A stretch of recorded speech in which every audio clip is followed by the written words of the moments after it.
Hello mga kumarites, ayan at 20k followers na nga po ako. Thank you Lord dahil nakaabot nga po ako sa 20k followers at syempre thank you sa mga followers ko. Dati nga po ay tuwang-tuwa na ako nung naka 5k followers ako at hindi ko nga po ine-expect na tumataas nga po siya araw-araw. At dahil kuripot nga po tayong tendera kaya naman sabi ko kay Jowa ay sulatan niya na nga lang po ako sa bond paper. Dahil sayang naman nga po yung ibibili ko nung balon na 20k. Pwede na nga rin po iyon pang puhunan sa Magic Sarap. At maraming salamat po talaga sa ating mga kakumarites na sumusuporta nga po sa akin. Update nga kumarites sa alkansya ng ating munting tindahan. Ayan at malapit na nga po siyang mapuno. Noong January nga po ako nagsimula ulit mag-ipon ng 20 coins at 10 coins. Kaya thank you Lord talaga sa mga blessing nga po na natatanggap ng aming tindahan dahil kahit papaano nga po ay hindi nga po kami nawawalan ng customer. Gawa nga po yung nagtimpla ng aming kape kumarites dahil hindi nga po siya pumasok dahil meron nga po siyang aasikasuhin. Sana nga po matapos ng isang araw yung lakad niya para bukas nga po ay makapasok na siya. Siyempre pag umabsent nga ay sayang nga naman talaga yung araw pero importante po kasi yung lalakarin niya. Mga ilang taon na nga namin pinagplanuhan kumarites pero hindi pa nga po natutupad ay baka ngayon pwede na. Iko nga po itong sinasabi kung hindi nga po natutupad sa ngayon ay baka hindi pa nga po oras. Kaya hindi naman kami talaga nagmamadali sa lahat ng bagay. Hirap kasing ipilit yung mga gastusin lalo na nga po kung madadamay nga po yung ating munting tindahan. Siyempre mas priority natin yung ating mga pinagkakakitaan. Ayan at pinabili ko nga muna si Jowa ng pandesal para nga po may pang-almusal kami. Sabi ko nga sa kanya ay bilhan niya na nga rin ng almusal yung dalawa naming anak. Tulog pa nga po sila kaya kami nga po muna yung mag-aalmusal. So, pagkabalik nga po ni Jowa galing sa pagbili ay gumising na rin pala yung aking bunso. Pero hindi ko nga po muna ginising yung panganay ko dahil hinahayaan ko nga lang po muna siya matulog. Ayan at magkakape nga lang po kami kumarites at magpapandesal. Hira lang talaga kami magkasabay kumarites sa almusal dahil si Jowa nga po ay napasok sa trabaho. Hindi niya naman nga po ako iniistorbo sa aking pagtulog. Dahil inaasikaso niya na nga po yung sarili niya. Tingnan niyo naman yung anak ko, sabi ko nga ilagay niya sa plato yung kanyang champurado pero ayaw niya nga pong iplato. Ang sarap talaga ng kape sa umaga kumarites pero minsan ay nakakatulala talaga habang tayo nga po ay nagkakape. Ito na nga kami umupo at nagkape sa tindahan para nga po pag may bibili ay mabibigyan ka agad. Minsan pag nagigising nga po ako at nandito pa si Jowa, siya nga po ay pinagtitimplahan niya muna ako ng kape bago siya umalis. Jowa ko lang ba yung ganito kumarites o yung sa inyo din? Habang nagkakape nga kami kumarites, si Jowa naman nga po ay tinitingnan niya nga po yung laro niya sa cellphone. Ilang years niya na rin talaga itong nilalaro kumarites at ito nga lang po yung aking karibal. Char lang. Dahil nilalaro niya lang naman yan kumarites pag wala nga po siyang ginagawa dito sa bahay. Inubos ko na nga po yung kape ko kaagad kumarites dahil ako nga po ay maghuhugas pa ng mga plato at magsasaing pa. Habang siya nga po ay nagbabantay na rin sa aming munting tindahan. Pero pagkatapos niya nga pong magkape kumarites ay inasikaso niya na nga po yung mga dadalhin niya. Gumising na nga rin po yung kuya siya namin. Gabi pa nga ito ng hugasan kumarites at hindi nga po kami nakapaghugas na dahil anong oras na nga rin po kaming natulog. Ito talaga pag sarili mong bahay walang magagalit sa'yo kung hindi mo kaagad nahuhugasan yung hugasan nyo. At syempre kahit tanghali ka nang bumangon ay walang magagalit sa'yo. Kaya masarap talaga sa pakiramdam kumarites pag kayo nga po ay nakabukod. Hindi na nga rin po ako paalis-alis sa aking ginagawa kumarites dahil meron naman nga pong nagbabantay doon sa aming tindahan. Hugasan ko na nga rin po itong aming lagayan ng sabon dahil ubos na nga rin po ito. Mas maganda kasi tingnan pag laging malinis yung ating sabunan at yung ating lababo. Kahit maliit nga lang ito kumarites, kahit papaano ay lagi ko nga po itong nililinis.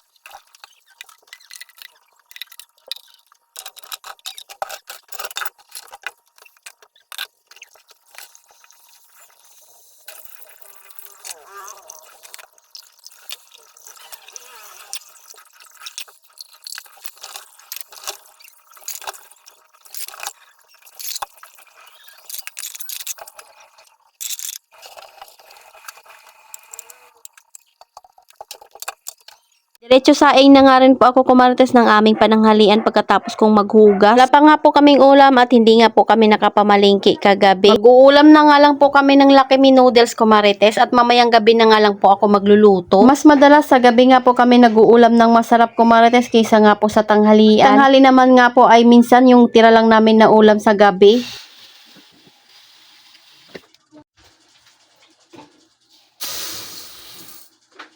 Pagkasalang ko nga po ng sinaing namin kumarites, si Jowa nga po ay paalis na rin. Ayan at binubumbahan niya na nga po yung bike niya kumarites dahil ito lang naman yung aming service. Mula nga po nung college pa kami ay ito nga po yung aming service. Minsan nga po ay sinusundo niya pa ako sa school dati ng nakabike. Syempre at umaangkas nga ako dahil hindi naman nga po ako maarte. Salamat sa panonood kumarites. Follow for more. God bless us. At sana i-share niyo na nga rin po itong aking video.